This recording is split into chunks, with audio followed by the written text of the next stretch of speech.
Welcome to Today at Keeneland for Thursday, October 22nd. And then there were just three race days left here for this Keeneland Fall Meet. Even though it feels like spring, yet again, it's going to feel more like spring this afternoon, Gabby, as we expect higher temperatures than yesterday, as it was a warm day yesterday. We'll get to the weather with WKYT in just a bit, but another great card here this afternoon. And thankfully, we do have a turf race today. Race number 6 will be on the turf. Turf listed as good. Races 2 and 9 will not run on the grass. Still have one race on the turf to look forward to. And, you know, we do have a couple of scratches throughout the card, but I still thought a very competitive card, a card to maybe make some money on. And you mentioned the very warm weather, Scott. It's going to be 80 degrees today. That's unheard of this time of year in Lexington. But it's going to fall off the side of a cliff here in the next couple of days, and we'll be back to that fall, winter-like weather.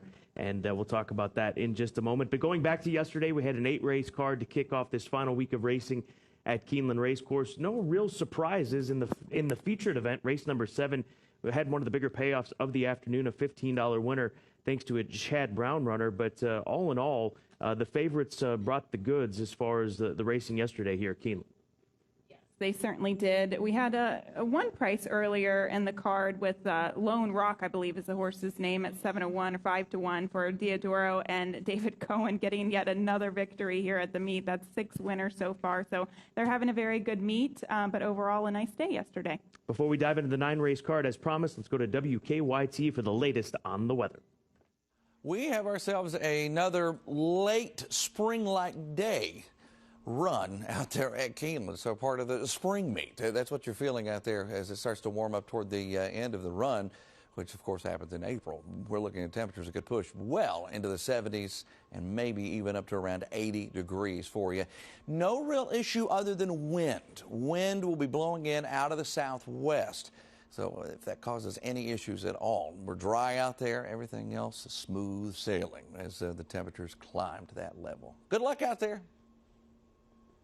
I guess I was wrong. Looking at the advanced forecast, Friday 76, so it does cool off a bit, but then it starts to get cold, cooler, 51 degrees on Saturday, and some rain expected, more rain throughout the weekend expected here in Lexington, Kentucky. So a beautiful day here today, maybe a bit on the windy side. Obviously, we'll keep track of that for you to see what kind of winds we're dealing with, headwinds, tailwinds on the particular backstretch or the stretch run for these runners here today. But let's take a look at our full card selections presented by TVG, Gabby Gaudet.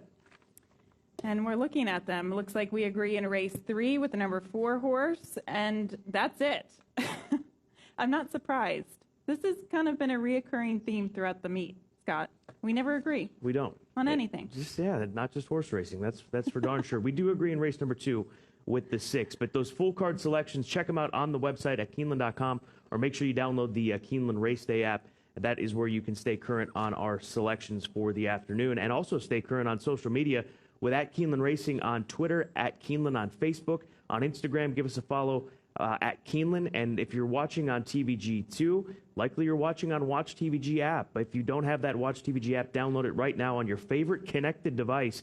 Take it over the top as we go on Roku, Amazon Fire TV, and Apple TV. Download it. You'll have access to both networks in HD and a lot of on-demand content that we promise will just continue to ramp up as far as the Breeders' Cup content is concerned. And we've been busy at work taking care of some of that. In fact, you were this morning as well, following Wesley Ward around the backstretch. I was. And Golden Powell worked on the turf earlier today, and he was very pleased with that work. I believe Campanelli will be working on Sunday, so the Wesley Ward barn is ramping up, and it was a lot of fun to follow him around this morning. I'm tired. What's that? I'm a little tired. I probably need another coffee. Hey, that's fine. We'll get you one once the concession opens. Race number 8 is our featured race of this afternoon. It is the start of the late daily double, part of the pick 6, late pick 5, and late pick 4. And as you can see, a big field of 11.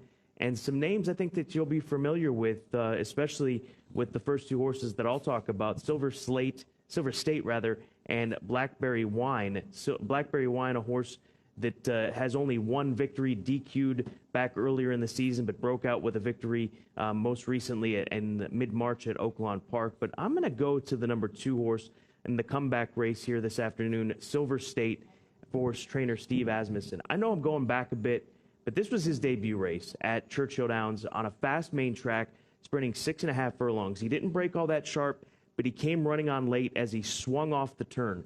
7 furlongs should be ideal for this colt off the 7-month layoff. Asmussen gets them ready to go off layoffs. This horse, they stepped him up in distance to see if he could be an American Classic type horse. There were glimpses that maybe he would. He was behind Necker Island in an allowance race, enforceable in the Lecomte. He was 3rd in the Risen Star, and then just could not hang in the Louisiana Derby. They've given him some time off. This is a nice colt, and this colt is a half-brother to a 4-time sprint winner in Tilly's Lily. So the sprint pedigree is there. We've also seen the form from him at Churchill Downs. I'm going to look at him on the comeback here today as a horse that we're going to be able to lean on moving forward on multiple occasions in these sprint distances, maybe a 1-turn mile, as we saw him run a good 1-turn mile at Churchill Downs. So I like him on top. Blackberry Wine, the 3. Maybe he goes off as the favorite off the 6-month layoff. He's got some speed and a horse that has shown glimpses of nice races for Joe Sharp and Calumet Farm. He'll be drawn just to the outside of the 2. And then Julius, the number 9 horse. His last race was too bad to be true. I've chased Wild Poppet multiple times for Randy Morse, the horse that won that race back on September 25th. But prior to that, this Peter Miller trained gelding that was claimed for $20,000 had a nice mile victory at Del Mar. He ran 6.5, ran well enough as the favorite at Del Mar, and then that last race just could not hang late at all after breaking Sharp. There is no way that they run this horse in an allowance race if they didn't think that he compete. He would have been dropped in for a tag and maybe even sent elsewhere. So I'm trusting that Peter Miller has got him going back in the right direction, and certainly the presence of Florent Giroux has to be respected. But I'll go to Silver State as the top play, 239 in our featured allowance race, race number 8. Gabby, what are your thoughts? Well, I agree with you with the 2, Silver State. I just hope that he can work out a trip with the inside draw, with the layoff. I think 7/8 is fine. He just seemingly is a 1-turn horse. And you're right. When you get a horse that's that precocious and he's doing well, you want a 3-year-old, you want to stretch him out and see if he can go the distance and potentially get you to the Kentucky Derby. But I ultimately think he is better at 1 turn. Still, that inside draw with his running style, it's a big field. He's going to have to work out a trip closing from off of it. I went with a horse that's posted towards the outside, and that's the 10 Stage Left for trainer Wesley Ward. In fact, I saw him in his stall this morning. It was pretty cool. I looked at him. I said, I picked you today. Good luck. But he is a horse. Any response? No, but we communicated. You had a moment. We had a moment. Stage Left will take you to his last race most recently. This was on the 28th of August at Saratoga. 6.5 furlongs was the distance this day. He was bet down to the heavy favorite because he was coming out of such a tough allowance race to start prior to that race too at Saratoga at 7/8. But he went wire to wire. I don't think that he is a horse that necessarily needs a lead. I do think this race could have a fast pace. So I'm hoping he can sit just off of the pace and go from there. He's got some talent.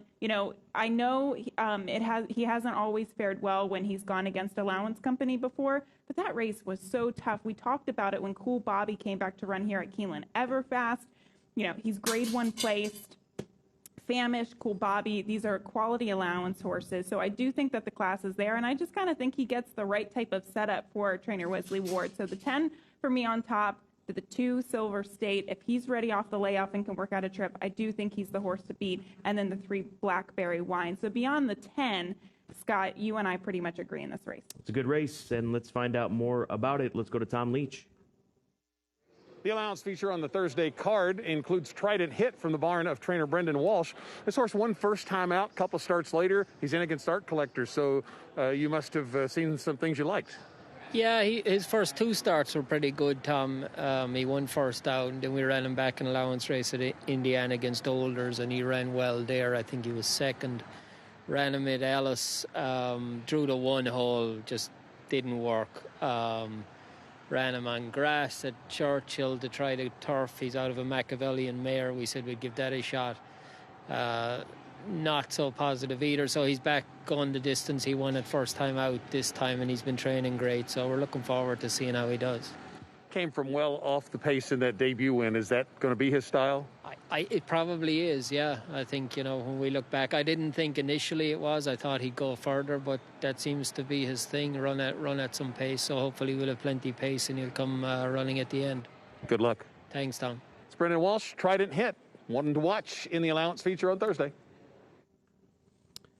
So all angles covered seemingly in race number 8, and we'll talk more about that once we dive into our pick 4 tickets for this afternoon. But time now for our key races of the afternoon, and I had to shift a little bit here with some of these races being taken off the turf course this afternoon. I'm going to start with race number 2. Now, my first selection was Summer Palace. With them moving this race to the main track, Brendan Walsh has opted to scratch the Son of Giants Causeway. But the 6 Obsessed makes a ton of sense in here. I think that he was a player if they were running on the grass, and obviously I think he becomes even more of a player now that they're running on the dirt, because you look at this Ridgeling's form, the Keeneland graduate from the September sale of 2018 that was purchased for $330,000.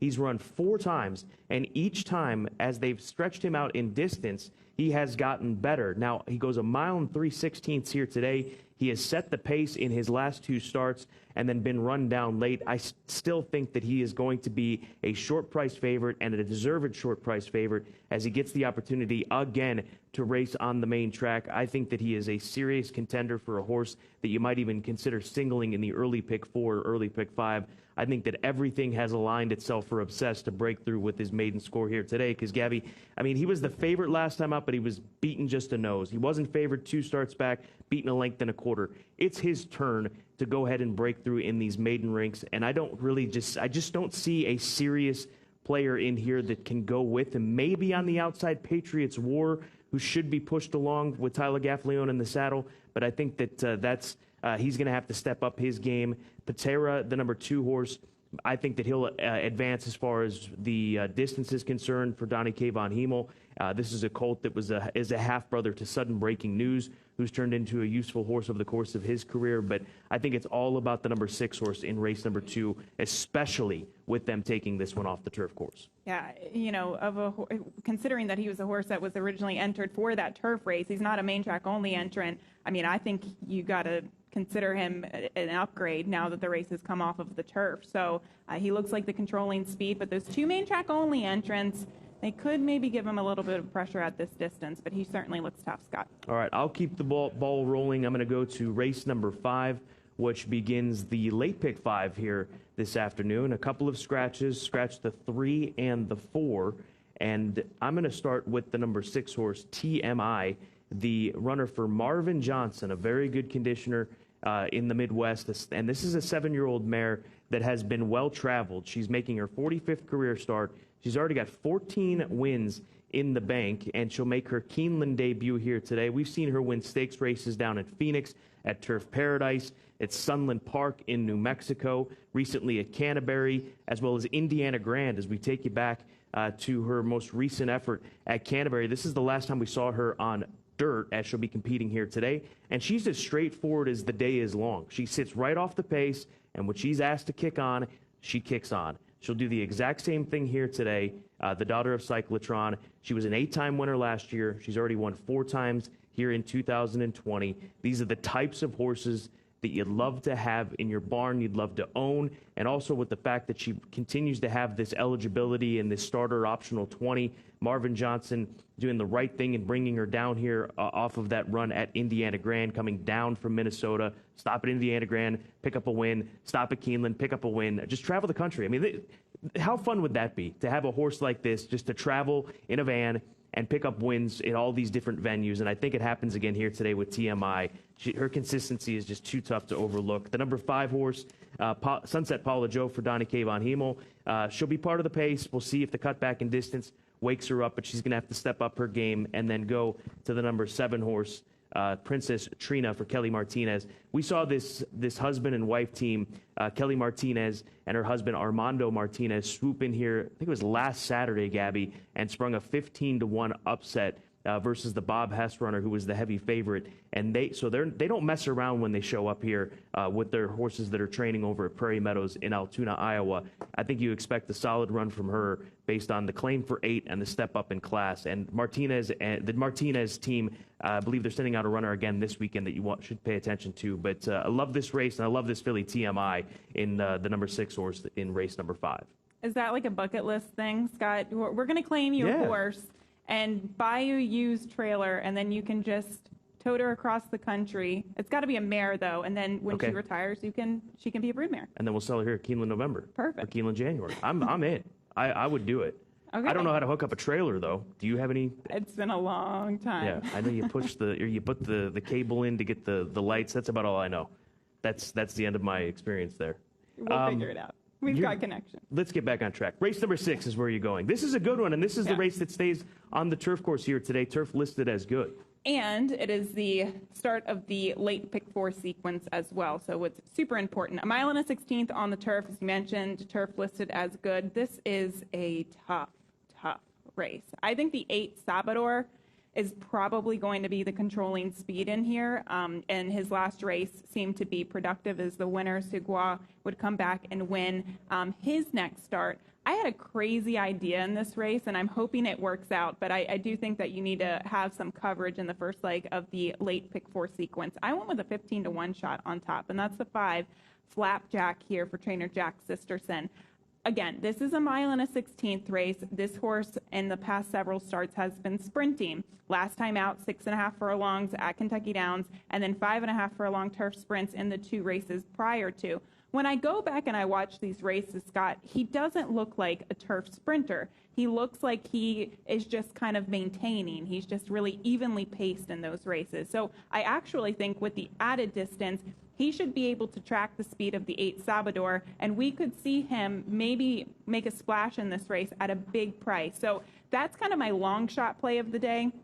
The 7 horse Current, I think you have to respect. I'm just not so sure what happened to him last time out. You know, he's a horse that was 2-1 in that last race, and he wound up being 5th in that race and just seemingly was one pace. My concern with him as a potential favorite is that I don't know if he's better going 1 1/16. I think he's actually going a little bit longer, and maybe he's just not in the form that he once was in. So maybe a vulnerable favorite. I still use him protectively, and the 8 Salvador I mentioned, I think will be the controlling speed. Did we show the replay at Saratoga? I did not see a replay. Let's roll it. That's the Grade 3 quick call stakes. 3 starts back. This was one of his sprint races that I was alluding to. He wound up finishing 4th, beaten 2 lengths in that race. He was beaten by Turned Aside, Old Chestnut.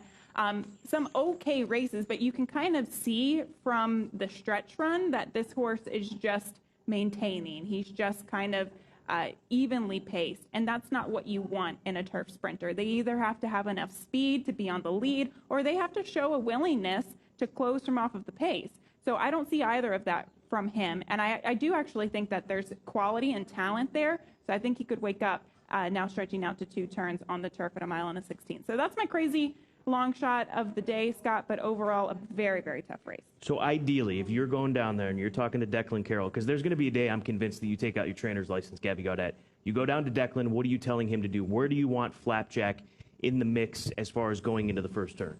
I want him to be second flight.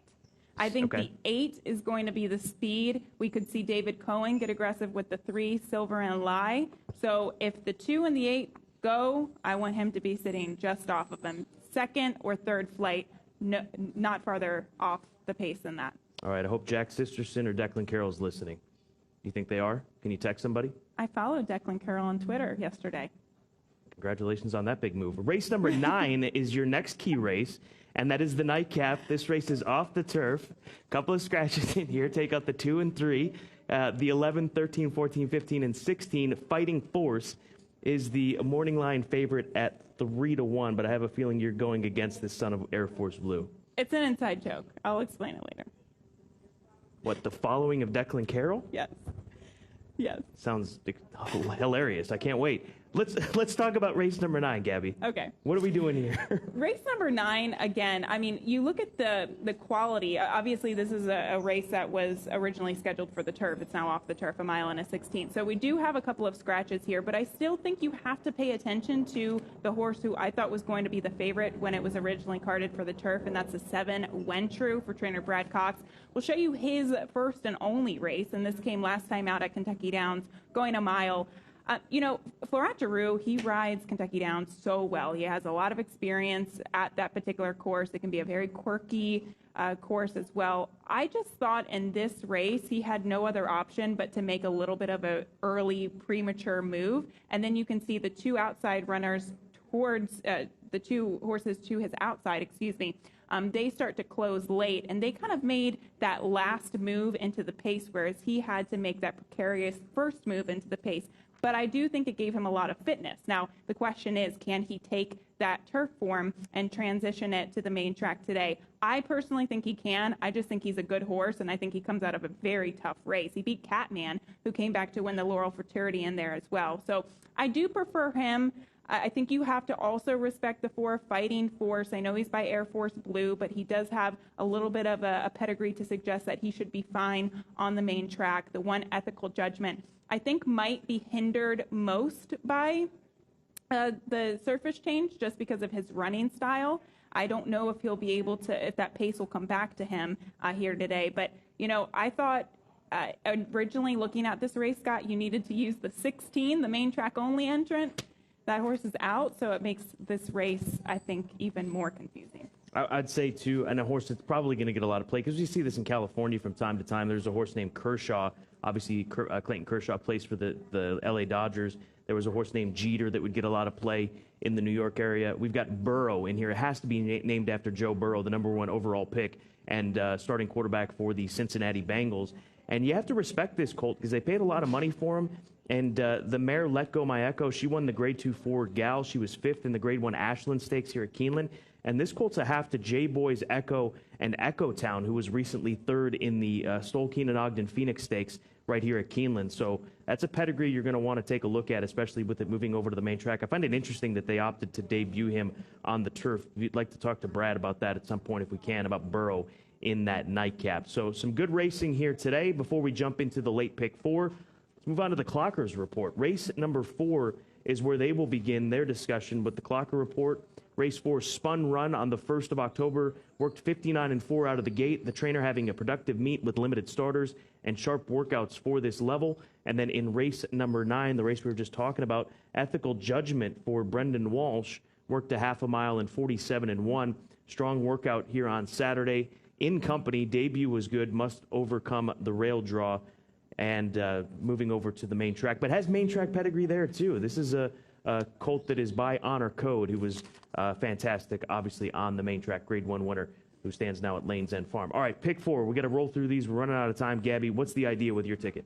$24. I'm not going to overthink it today. I told you that I thought you needed most coverage in the 6th race, so that is what I do. I also use my crazy long shot in there, the 5 Flapjack, 1, 5, 7, 8 for me, and the 7th, I'll be using just 2 horses, the 2 Kissmore and the 3 Sugar Love, I think are both the class and the speed in that race. The 8th, just the 2 and the 10 Silver State, we mentioned is the horse to beat, but the 10 Stage Left, my top pick for trainer Wesley Ward.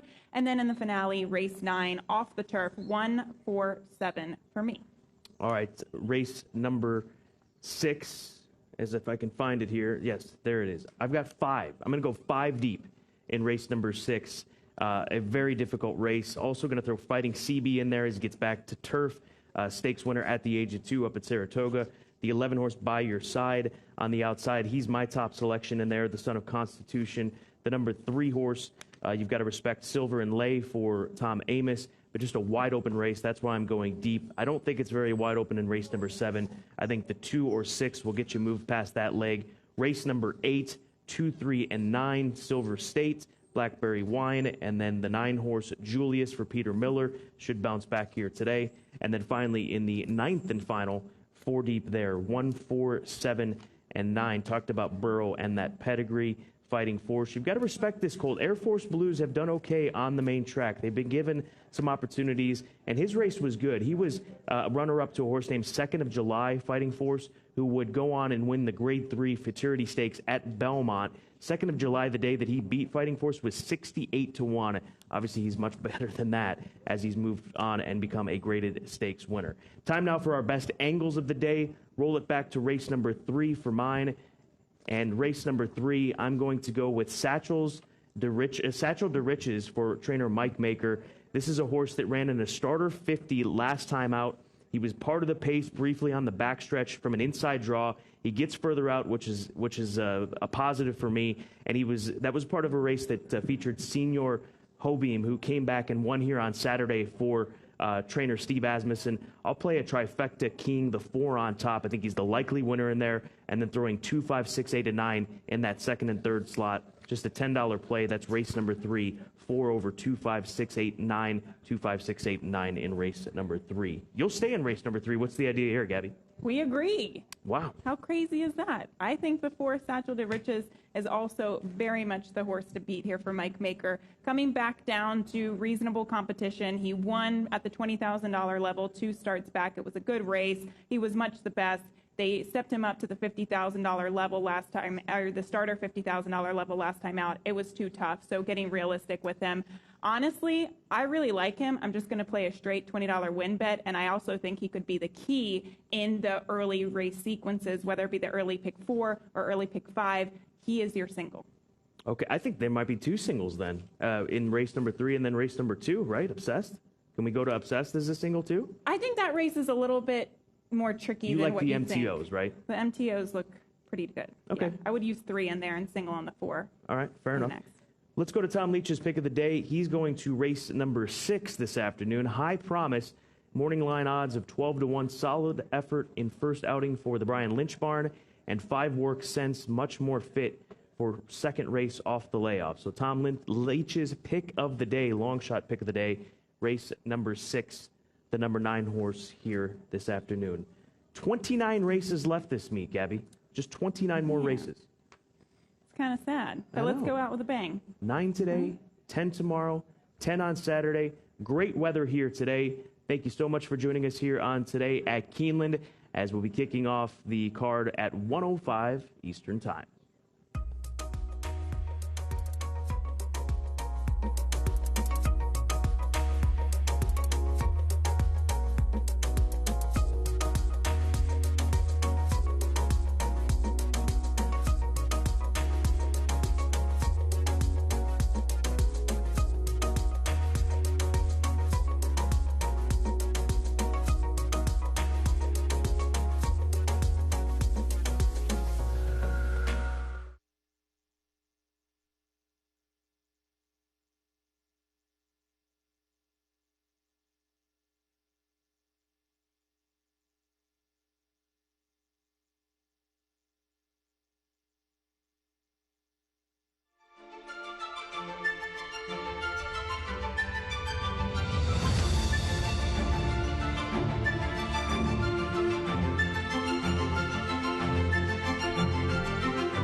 The following is a presentation of the Keeneland Association.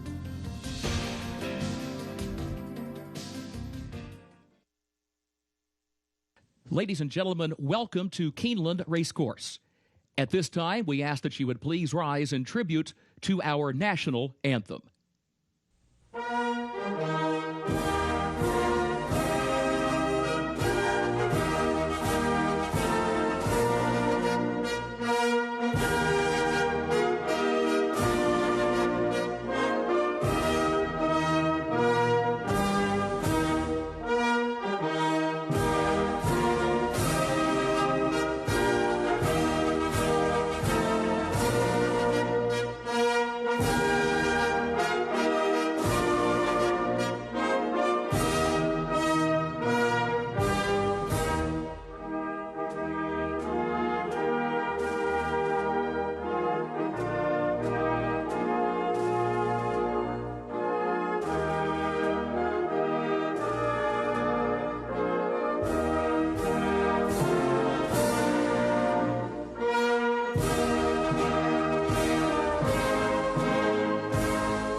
Keeneland is proud to recognize Dwight Gatewood from Security as the Employee of the Day.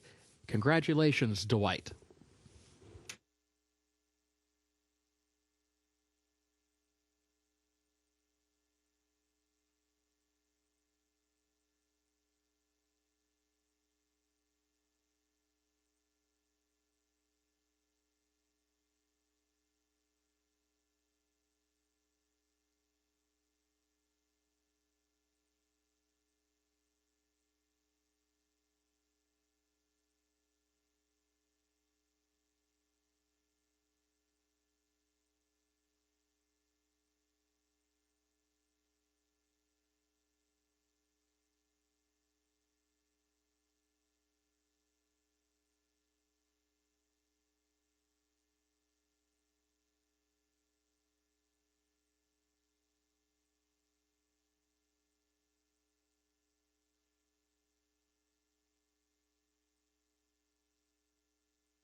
First wire. They are at the post. They're off. Not a Needy Gal goes right out for the lead. Tail of Mona there to the inside. Patty K's Wild up close between horses. Illusionista moves up on the outside from fourth to third to second as they head for the first turn. Not a Needy Gal. Down to the inside, has the early lead, though, by a length. Illusionista goes second around the outside by a length and a half. Tail of Mona goes third to the inside by just a neck. Patty K's Wild is fourth a neck between horses. Curlita fifth up on the far outside. She was wide around the first turn.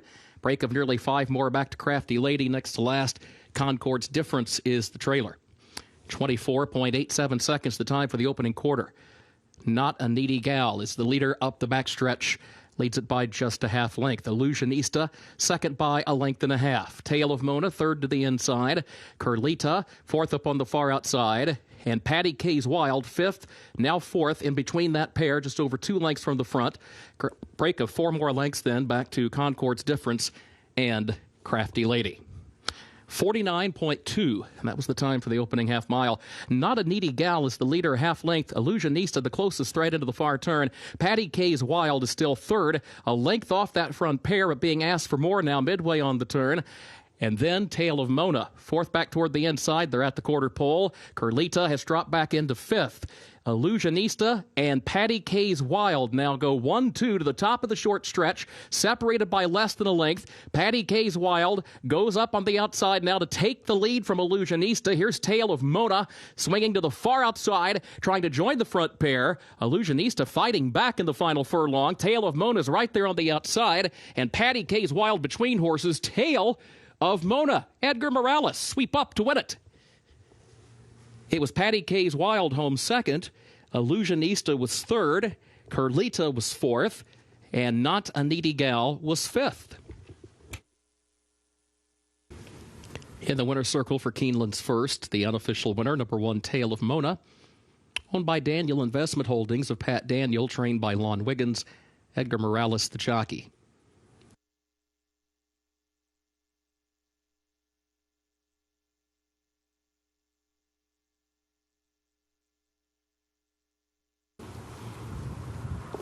They are at the post. They're off. There goes Press Snooze out running for the early lead. Passageway has speed up toward the outside. Tchotchke is right there down toward the inside, up close in the opening strides as well. Press Snooze between horses has the lead and neck. Passageway is right alongside. Tchotchke going to back away from that front pair along the rail and travel along early on here in third by a half length. High IQ fourth on the outside. The filly Eagle Eye is in fifth to the far turn. Scorsese is last of the six. Press Snooze and Passageway, 1-2, separated by just a neck. Opening quarter went in 22.54 seconds.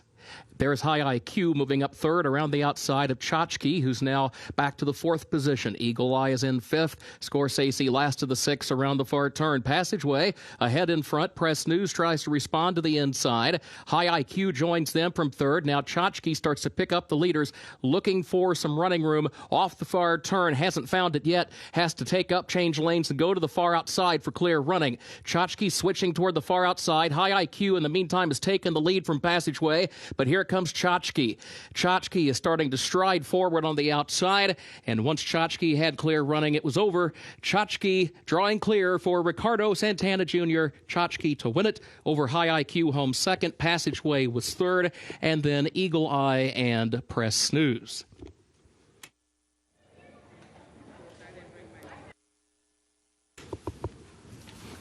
In the winner's circle for Keeneland's second race, the unofficial winner, 3, Tchotchke, owned by Ackerley Brothers Farm of Robert and Lee Ackerley, trained by Steve Asmussen, Ricardo Santana Jr., the jockey.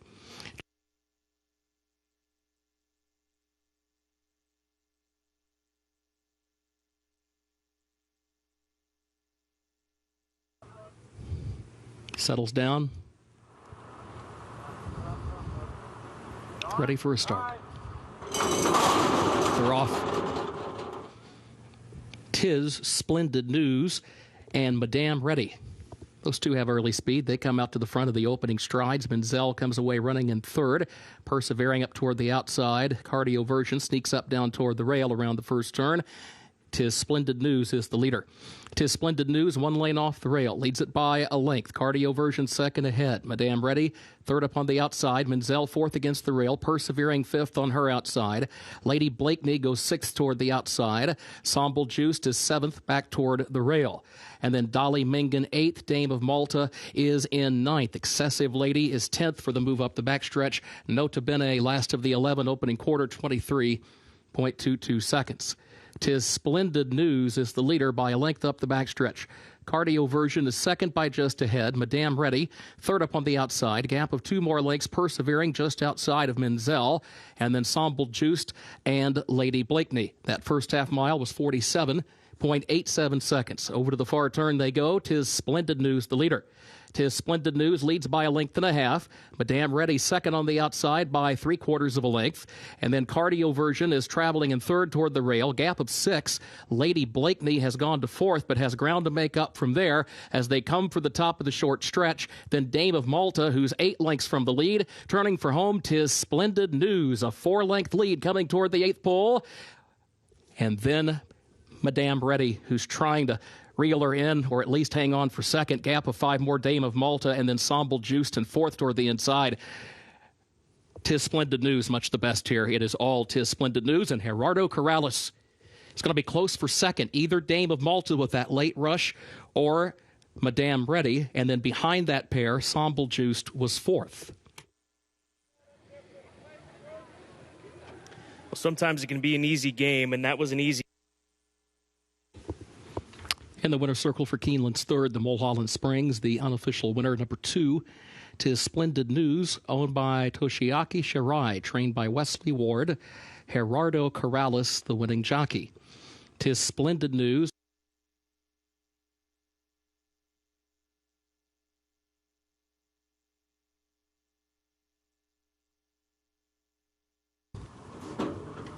They are at the post. They're off. Coach Awesome was off a step slowly. There goes Heart Rhythm for the lead. Smooth Music has early speed as well. Heart Rhythm from the outside. Smooth Music moves up to the inside. These two on even terms here early on. Giants Gateway comes away running in third. Southern Will's fourth alongside of that one. Break of 3 back to Snowblind, who's fifth as they head for the far turn. Fifth by a half length. Coach Awesome is drawing alongside of that one from sixth, and Bump is last of the 7. Opening quarter went in 23.06 seconds. It is Smooth Music, the leader around the far turn, 3/4 of a length. Heart Rhythm is second by 2 lengths. Southern Will is third by a length and a half. And then comes Giants Gateway, who's in fourth. Snowblind is still fifth and still 10 from the front, along with Coach Awesome, and Bump is still last. Smooth Music is the leader by 2.5 lengths coming to the 8th pole. Heart Rhythm is second by 4. Southern Will is in third. Here comes Heart Rhythm chasing down Smooth Music, and now Heart Rhythm puts a head in front, now draws clear past the 16th pole. Heart Rhythm, 2 wins today for Edgar Morales. Heart Rhythm with quite a closing kick to win it. Smooth Music was home second. Southern Will was third. And then further back, Bump rallied up for fourth, around Snowblind fifth.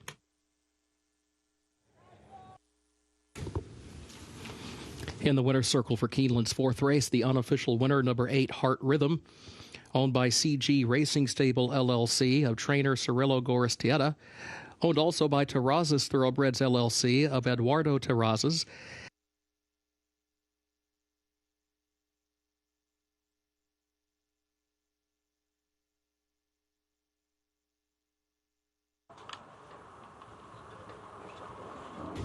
First wire, they are at the post. They're off. There goes 235 along with Lone Rock. Lone Rock now goes to the lead. Here's Me Trace Porciento moving up from the far outside from third into second as they head for the first turn. Lone Rock is down toward the rail with the lead. Me Trace Porciento right alongside in the second position by a length and a half. 235, a close-up third, tucked away toward the inside third, and Next Street to Indy is alongside that one in fourth. Gap of 4 more lengths back to Intrepid Heart in fifth. Jungle Warfare, who is in sixth, at a break of 5 more to Harvey Wallbanger, who is seventh and last here early on. 23.84 seconds was the time for the opening quarter. Battle for the lead continues. Me Trace Porciento puts ahead in front. Lone Rock still there toward the inside, second by just over a length. And then Street to Indy, third by a head to the outside of 235, who's fourth back toward the rail. Gap of 5, Intrepid Heart is in fifth. Break of 2.5 more to Jungle Warfare, and 3 more back of that one, Harvey Wallbanger last. It was 47.48 seconds, the time for the opening half mile. Lone Rock is the leader by 3/4 of a length now on the far turn. Me Trace Porciento is still second, another length and a half to 235. A break of 4 more. Intrepid Heart at the quarter pole is still in fourth, 8 lengths off the lead. Harvey Wallbanger has nearly 10 to make up. They turn into the short stretch. Lone Rock chased by 235, but 3 lengths separate the top two. Break of 3 more back to Intrepid Heart in third in the final furlong. And here comes 235 trying to chase down Lone Rock. Intrepid Heart is third. Lone Rock is hanging tough. Lone Rock, David Cohen to win it. Close for second, either 235 or Intrepid Heart for that runner-up spot. Then further back, Me Trace Porciento was fourth. Diodoro and Cohen striking again here at Keeneland. In the winner's circle for Keeneland's fifth race, the unofficial winner, number 3, Lone Rock, owned by Flying P Stable of Jason Provenzano. Trained by Robertino Diodoro, the jockey is David Cohen. Lone Rock, a 5-year-old gelded son of Majestic Warrior, out of Ruby Lips by Hard Spun.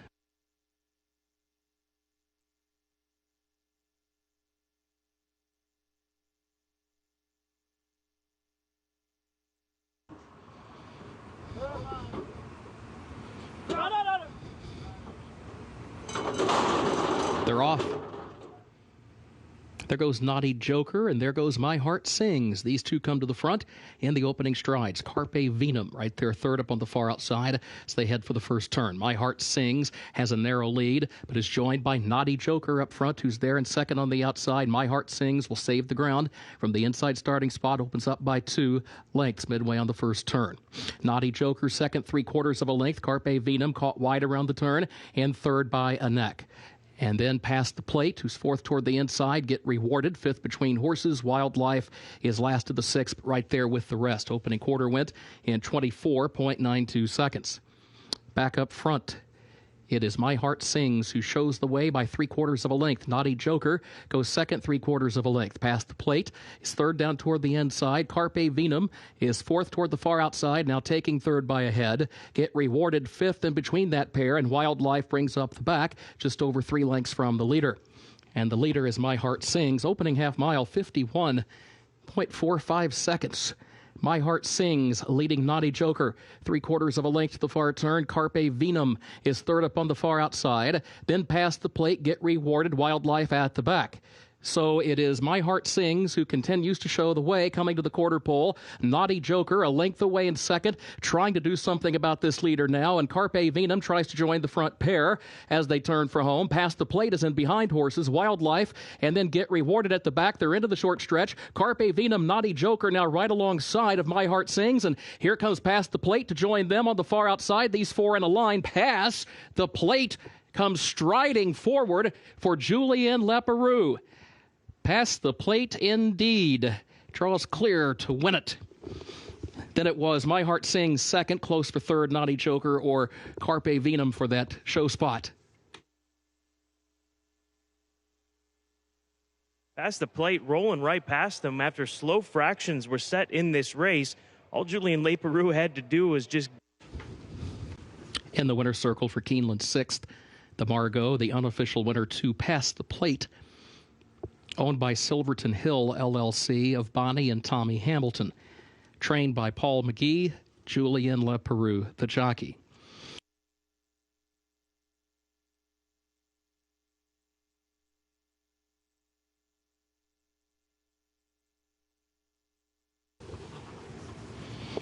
They are at the post.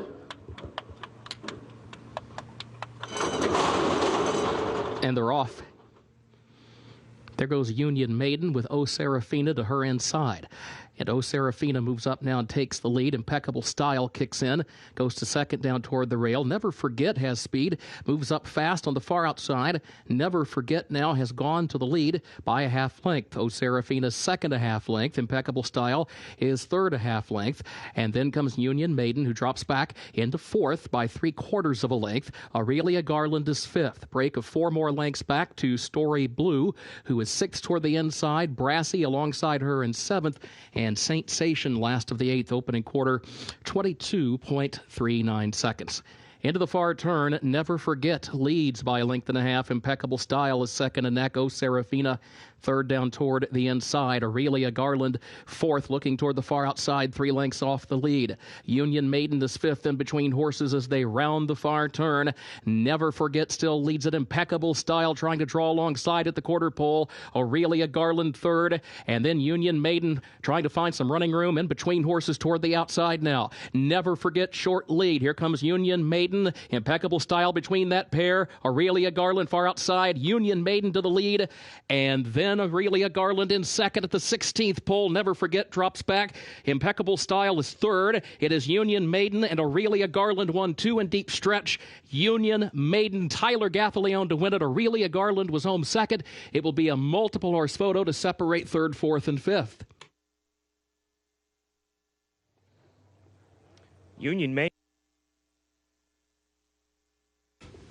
In the winner's circle for Keeneland's featured 7th, the Mineola, the unofficial winner, number 3, Union Maiden, owned by Wise Racing of Alan Wise. The trainer is Chad Brown. The jockey is Tyler Gaffalione.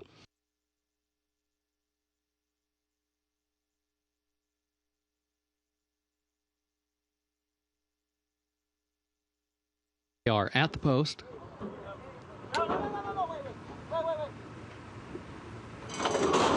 They're off. There goes Take Charge Patty away well, comes out for the early lead. Long pants required to the outside, and Captain Jenny B to the inside. Now, Captain Jenny B going to move up, be the closest pursuer to Take Charge Patty. Those two now on even terms as they head down to the first turn. Long pants required, backs away and slides down toward the inside in third. In fact, there goes Champagne Diet moving up around her outside into the third spot. Long pants required is now in fourth around the turn. Safari Queen is fifth. Fortuna alongside her in sixth. Then a gap of nearly 3 more back to Pythoness, who's last of the 7. It was 23.9 seconds, the time for the opening quarter. Take Charge Patty has the lead by a length up the back stretch. Captain Jenny B is second, 3/4 of a length. Champagne Diet up now to challenge for second on the outside. Break of 3 lengths to Long Pants Required in fourth, a half length. Fortuna fifth on the outside. Safari Queen is in sixth and is joined by Pythoness at the back. It was 48.06 seconds, the time for the first half mile. Take Charge Patty, the leader. Champagne Diet is second, a half length. Separate the top 2 at the entry to the far turn. Long Pants Required is in third, a half length. Fortuna, fourth on the outside. Pythoness goes fifth. She's sixth from the front. Captain Jenny B is dropping back along the rail. She's now next to last. And Safari Queen is the trailer. Back up front, Champagne Diet tries to draw alongside of Take Charge Patty, who still has her measure, at least to this point. Got a 1/4 mile to go, though, as they swing off the far turn. Long Pants Required would love to make this a 3-way shuffle. Here she comes up on the outside. Fortuna is fourth. Into the final furlong, Long Pants Required has taken a narrow lead. Take Charge Patty is second. Champagne Diet third. Fortuna is fourth. 16th pole. Long Pants Required opening up by 2, 3 lengths clear for Brian Hernandez Jr. Long Pants Required wins the nightcap. Take Charge Patty was home second. Champagne Diet was across the line in third. Fortuna was fourth, and Pythoness was fifth. In the winner's circle for Keeneland's 8th race, the Morgan's Ford, the unofficial winner, number 10, Long Pants Required,